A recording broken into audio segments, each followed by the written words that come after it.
Il y avait un homme qui travaillait dur, mais que la vie refusait de récompenser. Plus il faisait d'efforts, plus la pauvreté s'installait, jusqu'au jour où, sans le savoir, il entra dans un lieu qui a changé sa vie. Mais tout bascula par la suite, à cause de sa femme. Voici l'histoire du cygne Obara Otura. C'est l'histoire d'un jeune cultivateur, un homme simple, marié, père de plusieurs enfants. Un homme qui travaillait dur, chaque jour, sans relâche. On ne pouvait pas dire qu'il était paresseux. Il labourait la terre, semait, entretenait ses champs. Mais malgré tous ses efforts, rien ne marchait. Les récoltes étaient faibles, l'argent manquait, les enfants avaient souvent faim. Sa femme faisait de son mieux, mais le foyer manquait de tout. Tout ce qu'il entreprenait semblait voué à l'échec, comme si une force invisible bloquait sa route. Fatigué de cette vie, accablé par les difficultés, il avait pris l'habitude d'aller chasser de temps en temps, non par plaisir, mais pour ramener un peu de viande, juste de quoi nourrir sa famille pour le soir. Ce jour-là, il était particulièrement épuisé. Assis sous l'arbre qui se trouvait devant sa cabane, il réfléchissait longuement à sa vie, à ses dettes, à ses enfants, à l'avenir incertain. Puis, comme poussé par une décision soudaine, il se leva, prit ses affaires et décida d'aller chasser.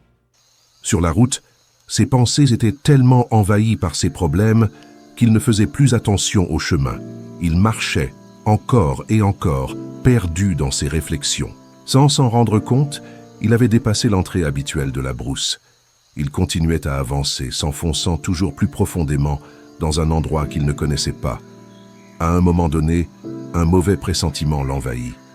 Il sentit un frisson lui parcourir le corps, un silence étrange.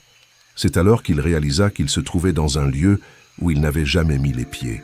En observant le sol, il remarqua de nombreuses traces d'animaux, des traces larges, profondes, comme celles de bœufs, de chevaux, de buffles. Il se dit alors, « Si je suis ces traces, je ne rentrerai sûrement pas les mains vides ce soir. » Devant lui se dressait une montagne. Les traces semblaient toutes converger vers elle. Il décida donc de les suivre.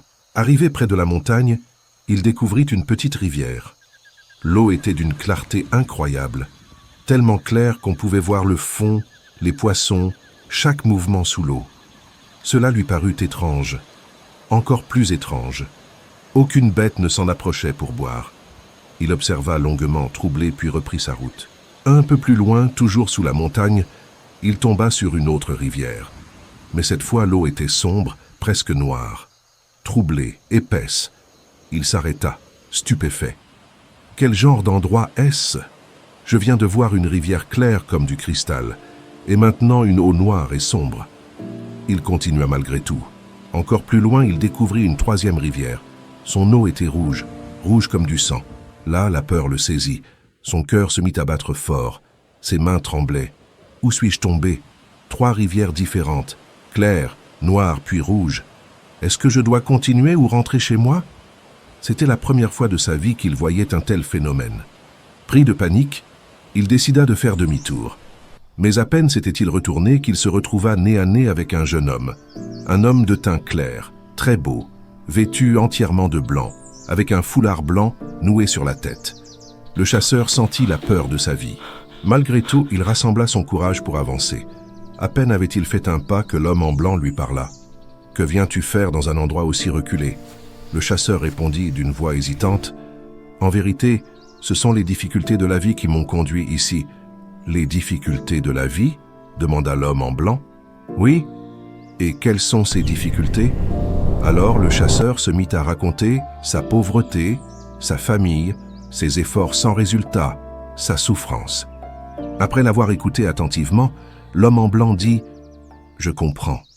As-tu la force d'un homme? As-tu le courage d'un garçon? » « Oui, répondit le chasseur. « Si tes yeux voient ce qui n'a jamais été vu, pourras-tu fermer ta bouche? » « Oui. Es-tu sûr? »« Oui. Alors suis-moi. » L'homme en blanc était le serpent, le génie des terres et de la montagne, le maître de ces lieux. Malgré la peur, le chasseur le suivit. Il se dit dans son cœur qu'il n'avait plus rien à perdre. Ils arrivèrent dans un immense champ de maïs. Le maïs avait à peine 10 cm de hauteur. Le champ s'étendait sur plusieurs hectares. Parfaitement labouré, le génie demanda « Sais-tu qui cultive ce champ ?»« Non, répondit le chasseur. C'est moi. Je suis un grand cultivateur. Il sortit alors un sifflet de sa poche et siffla. En moins d'une minute, des centaines d'animaux surgirent de nulle part et s'alignèrent devant eux.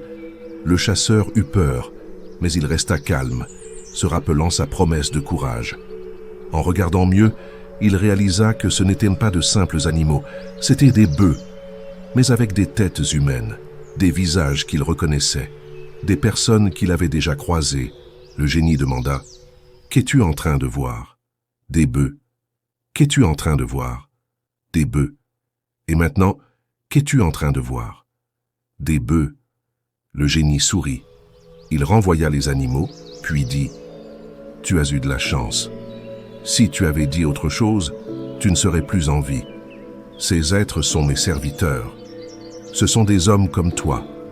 Ceux qui disparaissent en brousse, c'est moi qui les transforme. » Puis il ajouta « Suis-moi. » Il conduisit le chasseur au pied de la montagne, dans un grand trou. C'était son magasin. À l'intérieur, il y avait du maïs, du sorgho, de l'igname, du haricot et bien d'autres céréales et tubercules. « Voici mes récoltes. Prends tout ce que tu veux. Vends, mange. Fais-en ce que tu veux. Tu n'auras plus jamais besoin de travailler pour manger. » Puis il avertit « Mais ne parle de cela à personne, même pas à ta femme. Si tu trahis ce secret, tu en subiras les conséquences. » Le chasseur accepta.